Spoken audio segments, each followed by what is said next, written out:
رب کعبہ کی قسم، مجھے تمام احباب کی محبت اور حضور سے عشق کا کوئی شک نہیں، اور یہ اس وقت میرے آقا و صاحب حضور اکرم صلی اللہ علیہ وآلہ وسلم کے در دولت پہ حاضر ہیں۔ میری نظر میں ان کا بھی بڑا مقام ہے، میں ادنا ناچیز ان کا بھی خادم ہوں، لیکن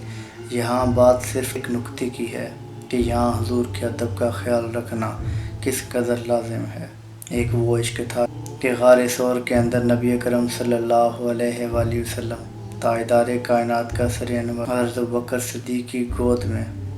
اور محبوب کی آنکھ لگ جائے اور حضرت ابوبکر صدیق پہلے غار کے تمام سوراخوں کو اپنے جسم سے کپڑوں کو پھاڑ کر پر کر دیں کہ یہاں سے کوئی بھی حشرات و لرز نہ نکلے، حضور کی نیند میں خلل پیدا نہ ہو جائے، اور ایک سوراخ بچ جائے اس پر اپنی ایڑی مبارک رکھ دیں اور وہاں سے سانپ ڈستا رہے۔ حضرت ابوبکر صدیق تکلیف میں ہوں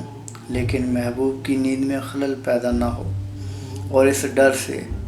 صرف اس بات کے خوف سے حضرت ابوبکر صدیق کے جسم میں جنبش بھی پیدا نہ ہو کہ کہیں میری آقا کی نیند میں خلل نہ آ جائے۔ یہاں بھی مجھے آپ کی محبت پہ کوئی شک نہیں، صرف خوف اس بات کا ہے کہ ایک نسل کی غلطی دوسری نسل کی روایت اور تیسری نسل کا عقیدہ بن جاتا ہے۔ کہیں ایسا نہ ہو کہ دیکھا دیکھی سلسلہ اتنا طول پکڑ جائے کہ آنے والی ہماری نسلوں میں جو لاکھوں کا مجمع حضور کے در دولت پہ سلام حاضر ہو، وہ اسی طرح اگر پاؤں اٹھا کر زمین پر مارے گا تو کتنے لاکھوں کا مجمع ہوگا۔ کہیں ایسا نہ ہو یہ بات آقا نامدار صلی اللہ علیہ وآلہ وسلم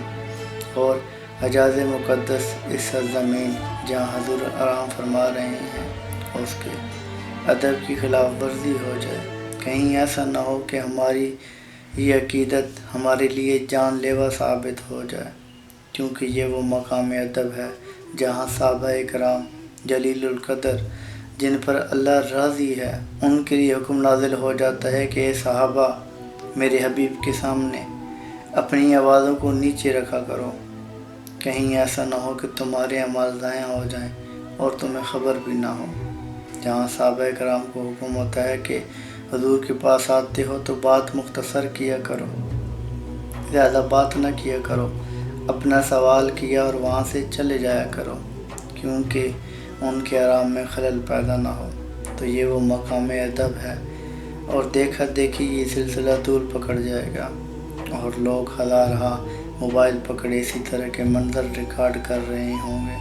اور پھر یہ ادب کے خلاف ورزی نہ ہو جائے۔ صرف اس بات کا خوف ہے، ورنہ وہاں موجود تمام لوگ معتبر ہیں جنہیں اللہ نے اپنے حبیب کے در پر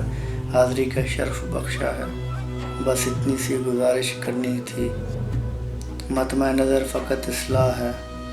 کسی کی دل آزاری مقصود نہیں۔ میں نے ہمیشہ سے حضور صلی اللہ علیہ وآلہ وسلم کی بات کرنے سے پہلے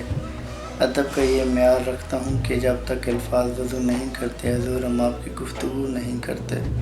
تو اپنے آقا و صاحب کے لحاظ سے بات کر رہا ہوں، اس کے علاوہ کوئی مقصد نہیں۔ سلام پہنچے۔